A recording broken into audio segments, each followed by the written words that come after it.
welcome to Leap Taken. Here at Leap Taken, I talk about all things witchy, craft-related, law of attraction, manifesting, esoteric, and everything else in between.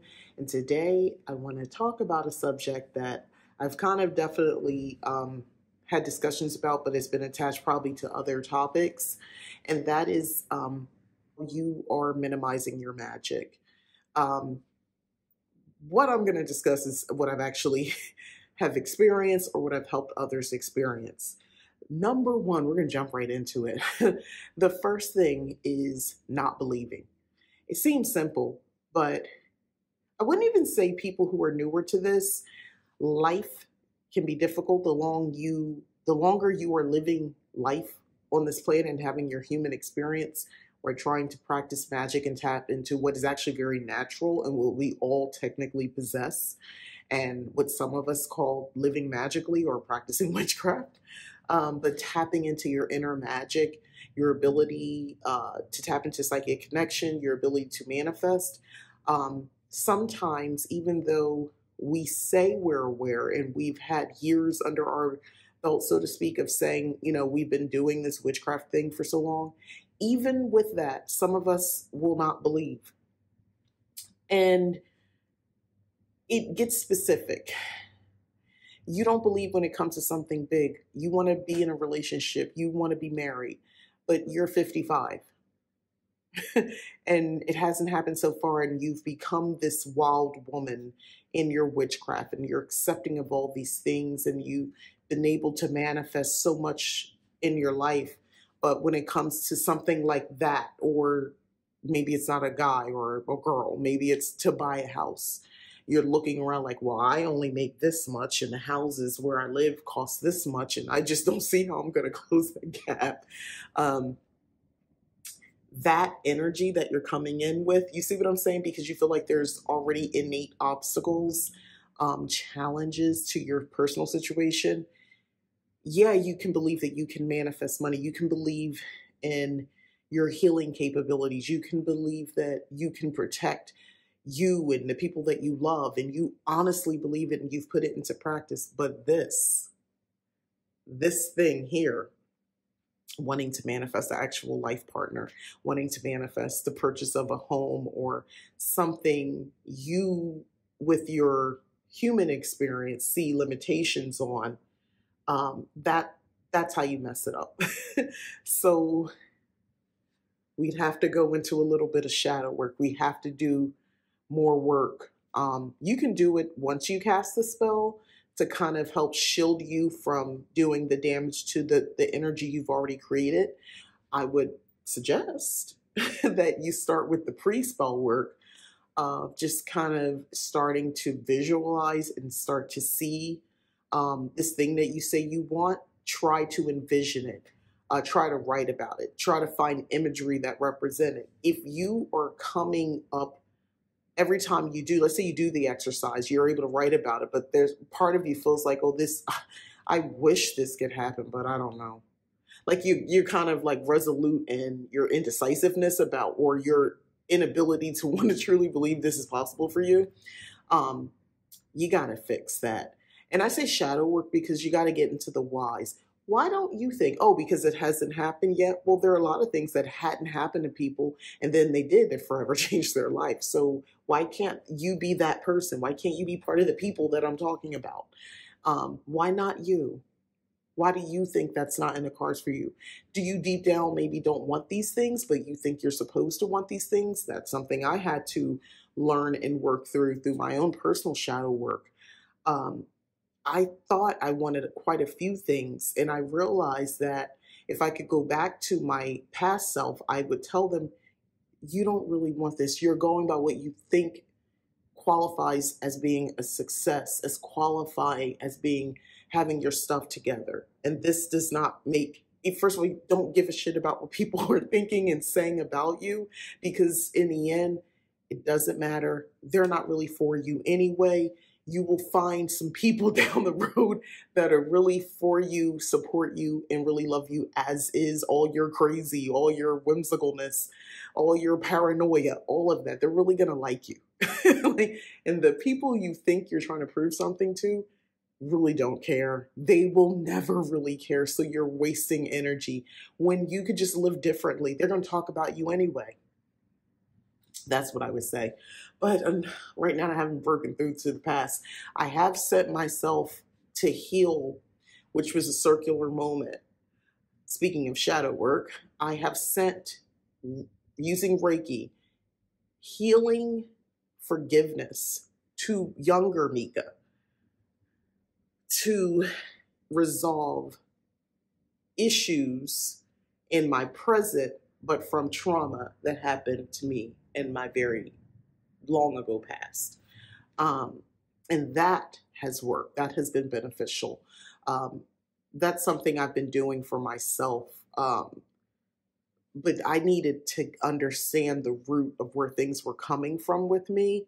But I had to be willing to sit with stuff that made me very uncomfortable and sad and ashamed and think it out, feel the feels why I bring all this old stuff up that I buried, and figure out that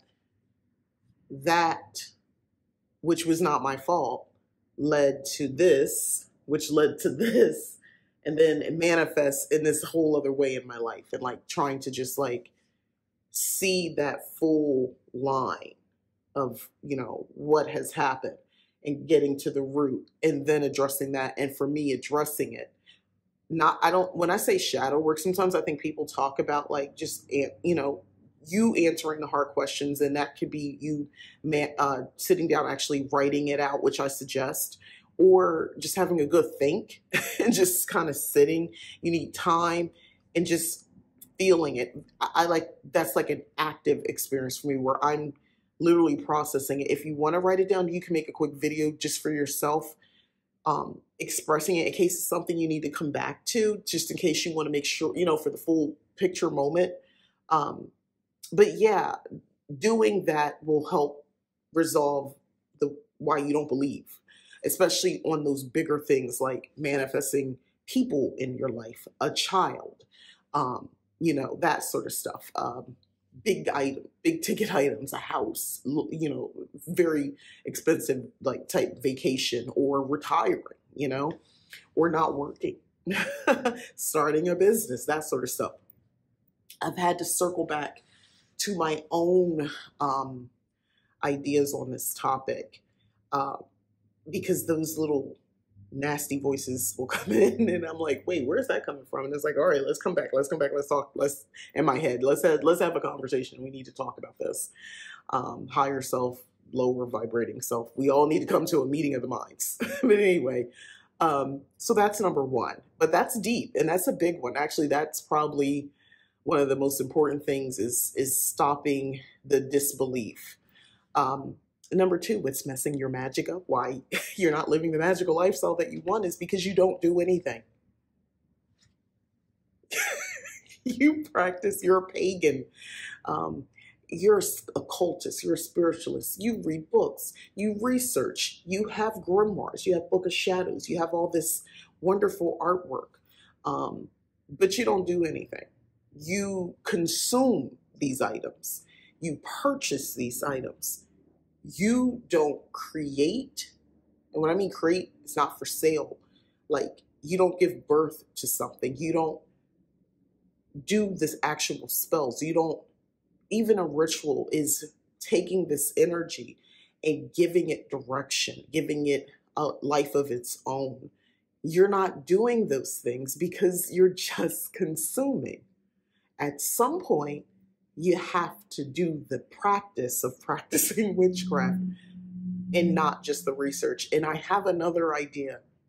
You can do both at the same time. You could be researching and you read about something and you employ that item into something that you're doing. If you learn about color magic, why not see if an all-purpose candle is true when it comes to a white candle?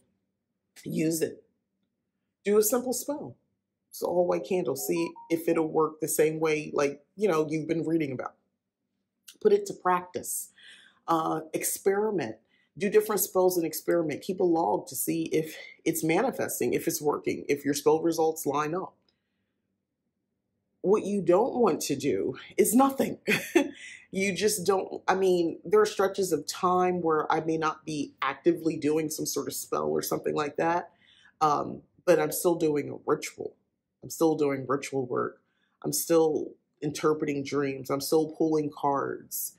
And I mean for myself, not helping somebody else, but like I'm still working, doing something magically inspired. I don't let too much time go by for me personally to do any sort of work. The good news for me is that I work with other people and we have sort of a schedule, so I'm always doing something. But at the same time, that could be a cop out because I could just be doing that and I could do nothing else.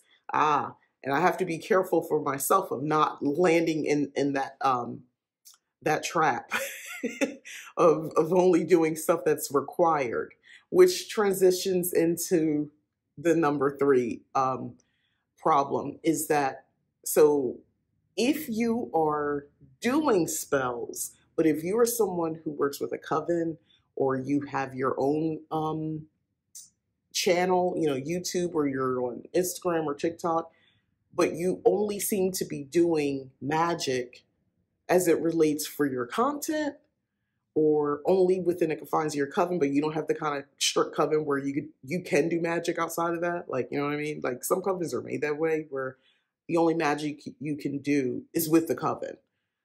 Not my cup of tea. I don't run my coven like that, but I know for some people it works that way. But if you're only basically doing it because it's a requirement or something, well, come on, you're not really helping yourself. Even though those might be successful spells, the rituals you're doing might be successful, I would suggest that if you keep doing it that way, magic's gonna feel like a chore. Spells, casting, divination, potion making, all of it will start to feel like a chore. And you'll kind of fall into that category of number two people where I said you just basically consume your reading, but you're not doing anything because you still obviously have an attraction to witchcraft. You're just not physically doing anything other than what is required. And that's over time, that's going to affect your mindset, your energy, and you probably won't have successful spells and rituals. You won't have the connections you once had because you're coming in with this overlapping like obligation type energy, and that's not going to be good long term. So those are my top three reasons why your magic is getting all jammed up, why your spells aren't particularly maybe working, or why you're just not feeling very witchy. It's just not resonating with you. A couple suggestions, and I've talked about this before. Immerse yourself in the land of witchcraft and all that it comes with. Yes, do read the books, but also if you're going to buy new cards, you're going to buy books, be willing to do the activities that most people who write witchcraft books nowadays are.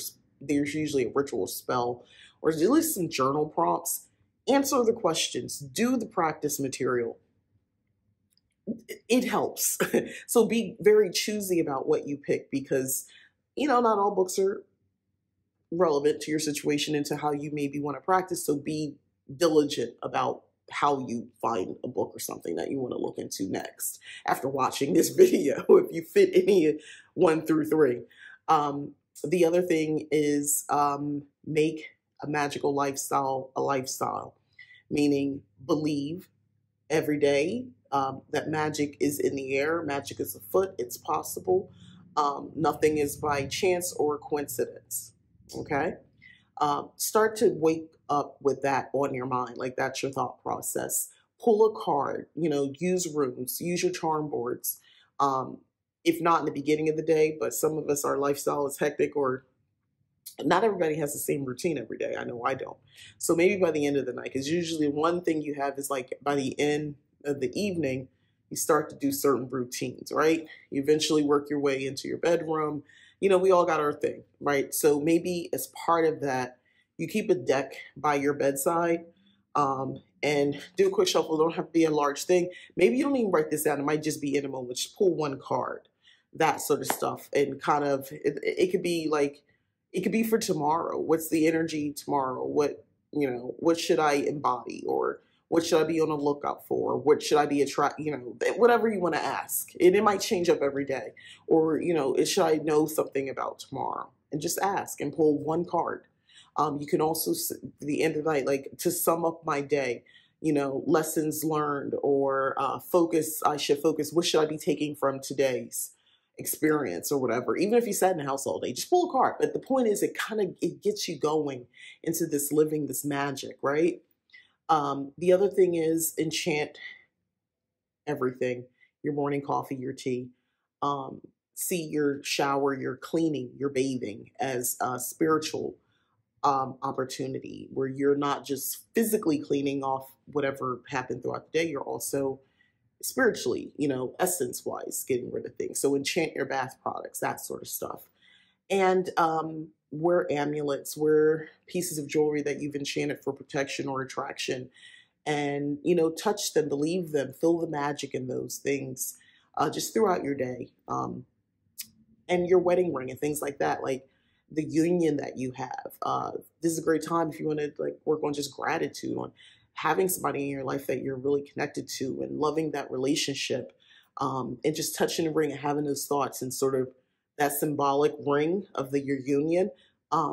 Think those thoughts and you infuse it into that piece of jewelry that you're wearing, your wedding ring or band or whatever. And that serves as just sending that positive energy, like just throughout the day, stuff like that. That's living a magical lifestyle, and multiply that each day as best as you can that fits your lifestyle. So those are my tips to keep from getting into the other thing. But a lot of this is going to start with you asking yourself hard questions. Why not you? Why not you? Why can't you be that witch? Why not you? Like, what is the reason it can't be you? And be honest. Because I've never, or I can't, as soon as you never can't, I'm not willing to, blah, blah, blah. Like, those are not like real things. That's like a place, 9 times out of 10, a place of fear that you're coming from, most likely based on some sort of trauma, or just, if it's not trauma, it's just someone telling you something over and over again. Or it might not be a someone, it could just be society as a whole that makes you feel like that can't be you. But you got to be willing to think about starting up here with that bigger question and kind of just like digging in a little bit more. I have a very analytical type of mind. So I like to get in there and work through, and even the stuff that kind of scares me, if I unfold it and unlock it. But I don't like having these dark corners and recesses of my mind that I'm afraid to visit, because I know that door is not really shut, it's cracked, and that stuff is seeping out and it's affecting decision making and decisions, and my ideas is creating biases toward people and situations and things like that. And it's going unchecked because I'm afraid to go into those dark corners of my mind. And that affects emotions, how you think, your biases. That affects your magic. That affects how you live your life in general, but it definitely affects your witchcraft. It affects how you cast spells and what you see as threats and what you think you might need to be protected from. If you're running around talking about demons all the freaking time, you're talking about demons for a reason. You never hear me talk about demons. I don't. When I think of who or what I need to be protected from, demons is not something, because my spiritual vocabulary and understanding is bigger. So I know what's out there. And I think if you're constantly, and I'm using this as an example, if you're constantly only thinking demons when you think the supernatural, or if someone's doing something to you because they're possessed by demons, that's a small way of thinking. Did you know that you could be creating your own demon within you? But that's your creation. It's not coming from some pointy head dude that lives in the center of the earth. That's you. You, the demon, is you. Your fears, your bias, your prejudice, your unwillingness to be open-minded on certain subjects, is the demon that you've created, because it's affecting your decisions, it's affecting your worldview, your outlook. And yeah, you might want to check that. You might want to go into those dark recesses of your mind, start opening those doors and checking them corners to see what the heck is going on, because that nastiness is spreading, and it will affect your magic. It will affect your ability to think without limitations. It will affect whether or not you are actually practicing anything. And it all comes back to the same thing. You gotta, like I said, ask those tough questions to yourself. You don't have to tell anybody about it, but you have to be willing to do that. But that's what's messing up your magic. That's what's keeping you from living this fabulous lifestyle. And you decide what's a fabulous magical lifestyle based on what you want. If it's designer everything, if it's luxury this, if it's seeing piles of cash, if it's showing people your wealth, then that's what it is for you. That's not for me. What a magical lifestyle looks like for me is literally how I'm living. I'm a cottage witch. My practice involves lots of things around the home, whether it's things that might appear to be hobbies, decorations, all that sort of stuff. But there's real magic interlaced with everything. So yeah, living a magical lifestyle starts from the moment I lay my head down in my bed, the colors that I choose in my bedroom, the scents that I smell to help me go into sleep, the lighting, the lack of light, and what that represents, the placement of mirrors in my home, certain imagery in my home. That's the last thing I see. The things that I speak out loud to the spirits in my home, the knowing of protection, the wards I have placed, the energy that is manifested in my home because I willed it. So yeah. That's what I mean. So that's just when I lay my head down at night. Once I get up, it's a whole other thing, from the shower that I take, the coffee that I use, the tea that I consume, the water, the energy I put into that, the altar spaces I'm surrounded with, visiting that, the plant life around me, and now my Yule displays and things of that nature, winter solstice celebration, all of that. That is living a magical lifestyle. And Christmas. And my doorbell. Okay, slight interruption, but yeah, everything I just said though. I hate when I'm interrupted because it's like I lose my entire train of thought. But what I will say is this, just think about some of this, especially right now, because we're coming into what I like to think is naturally a lull for a lot of us in the winter season, late fall, about to go into winter. You're energetically, a lot of us kind of pull back anyway. We kind of go within. You might not be casting a lot. You might be doing more research now. Whether, makes us kind of stay indoors a little bit more depending on where you live, or you just have a desire to, even if you don't live in a more wintry type environment. I know I'm like that right now because I grew up in one. So it signifies to stay indoors, even though it's beautiful outside here in Arizona. Because of this, you might not be doing a lot of things. You might be more in a consumption state of mind, which, depending on how you live your magical life, might make sense for you right now. Energetically, it might be a good time to kind of just step back and not really do a lot of casting right now. And then your rituals are more simple than, if anything, more mundane in nature, right? Just be careful. A lot of us go into a slump. That's what this video is just kind of helping you through as the winter season is approaching. Be careful. Don't go in too much of a lull. Don't hibernate your magic, but too much. All right. So that is all from me. Thanks so much for watching. Again, my name is Mika. This is Leap Taken. Please go ahead and like the video if you enjoyed this content, and subscribe. Also hit the join button. It's basically a Patreon here at YouTube. It supports me and there are perks. Go ahead and click on that join button. Head over to leaptaken.com. Check out the services that I offer. See if anything makes sense for you. And thanks so much for watching. All right, bye.